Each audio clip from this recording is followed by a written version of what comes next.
ఈ ఆషాఢం శ్రావణ స్పెషల్ మన ఎస్కేటీ gold and diamonds లో తక్కువ VA0 మేకింగ్ ఛార్జెస్ తో పాటు గోల్డ్ సేవింగ్స్ ప్లాన్ లో చేరితే ఉచితంగా 5 గ్రాముల వెండి నాణెం పొందే సువర్ణ అవకాశం. ఈరోజు పోలీస్ అధికారులు, RPF, రెవెన్యూ, ఫారెస్ట్ డిపార్ట్మెంట్, ప్రభుత్వానికి చెందిన అన్ని శాఖల అధికారులు మొదటిసారిగా ఒక 50 సంవత్సరాల తర్వాత, అంటే కర్రెగుట్టల ప్రాంతం అనేది మీకు తెలుసు, దట్టమైన అడవి, నక్సలైట్లు, మావోయిస్టులు వాళ్ళ డెన్ లాగా ఏర్పాటు చేసుకున్న ప్రాంతం ఇది. ఇంత దట్టమైన అడవిలో గ్రేహౌండ్స్ దళాలు, ఇటువంటి స్పెషలైజ్డ్ ఫోర్సెస్, కోబ్రా లాంటి దళాలు ఏవైతే ఉన్నాయో అవి ఆపరేషన్స్ చేయడము, మళ్ళీ ఇమీడియట్గా వెళ్ళిపోవడం అనేది జరిగేది గతంలో. ఇప్పుడు మొదటిసారిగా మొత్తం అధికారికంగా ఒక బృందం ఇక్కడికి వచ్చి ఈరోజు గత సంవత్సర కాలం నుండి జరుగుతున్న అభివృద్ధి కార్యక్రమాలు ఏవైతే ఉన్నాయో, ఆపరేషన్ కగార్ అనేది కేంద్ర ప్రభుత్వం చేపట్టింది. దాంట్లో భాగంగా మావోయిస్టులని పూర్తిగా వారి ఈ హైడౌట్, ఈ డెన్ ఏదైతే ఉందో దాంట్లో నుంచి ఇక్కడ వాళ్ళని తరిమివేయడం. చాలామంది సెంట్రల్ కమిటీ మెంబర్స్ కూడా ఎప్పుడు కూడా మిలిటరీ ప్లాటూన్స్ ఇవన్నీ కూడా ఇక్కడే ఆసరగా, ఈ ప్రాంతాన్ని ఆసరగా చేసుకొని వారి ఆపరేషన్స్, సెక్యూరిటీ దళాలు, పోలీస్ బృందాలపైన చాలా పెద్ద ఎత్తున దాడులు చేసేవారు గతంలో. ఇది దాటుకొని పోవాలంటే చాలా కష్టంగా ఉండేది. ఇది ఇప్పుడు కూడా చూశారు, మెయిన్లాండ్ నుండి ఏటూరు నగరం ఆ ప్రాంతం నుండి మొత్తం పామనూరు ప్రాంతం అంతా దాటుకొని ఇక్కడ రావాలంటే ఎంత, రోడ్డు వేసిన తర్వాత కూడా ఎంత కష్టసాధ్యం అనేది. సో ఈ ఆపరేషన్ కగార్లో తెలంగాణ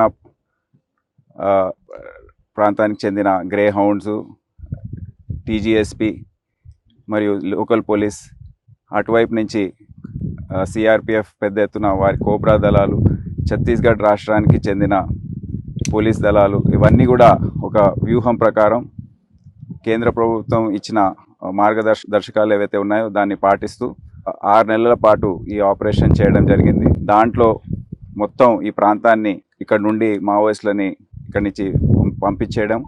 చాలామంది దీని తర్వాత వచ్చి సరెండర్ అయ్యారు. దాదాపు 700 మంది మావోయిస్టులు తెలంగాణ ప్రాంతంలోనే సరెండర్ అయ్యారు.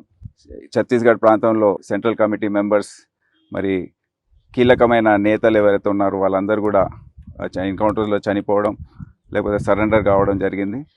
దీంతో ఒరిస్సా, గడ్చిరోలి, AP మరియు జార్ఖండ్ ప్రాంతానికి చెందిన నాయకులు కూడా దాదాపుగా అందరూ కూడా సరెండర్ అయ్యారు.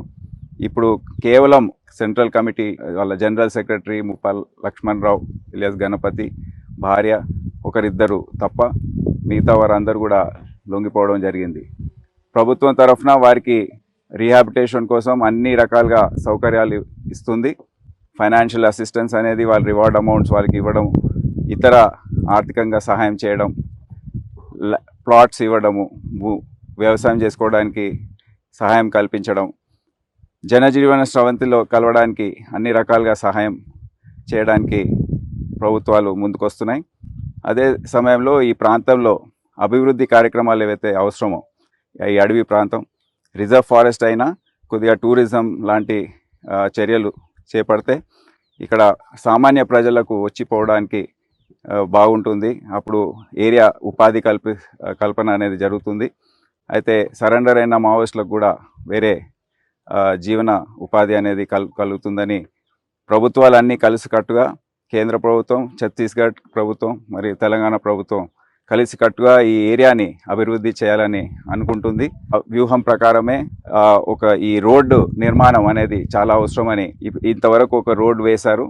ఇది మట్టి రోడ్డు. దీన్ని తొందరలో ఒక BT రోడ్గా వేసి కల్వర్ట్స్తో సహా ఇవన్నీ కూడా వేయడం జరుగుతుంది. దాని తర్వాత టూరిజం డిపార్ట్మెంట్, ఫారెస్ట్ డిపార్ట్మెంట్ వారు కూడా వారి చట్టాలు ఏవైతే ఉన్నాయో దానికి అనుగుణంగా ఈ ప్రాంతాన్ని ఓపెన్ అప్ చేసి టూరిజం కోసం ప్రజలు వచ్చి విచ్చేసి, ఎందుకంటే చాలా సుందరమైన ప్రాంతాలు ఉన్నాయి ఇక్కడ, టూరిస్టులు వచ్చి పోవడానికి మంచి అవకాశం ఉంది.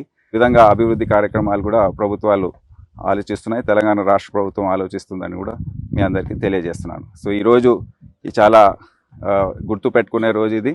ప్రభుత్వానికి చెందిన అధికారులు దూరం వచ్చి ఇది ఒక సిగ్నల్ లాగా అభివృద్ధి చేసే కార్యక్రమాల్లో ఈ ఒక ముందడుగా ఉందని మీ అందరికీ తెలియజేస్తున్నాం.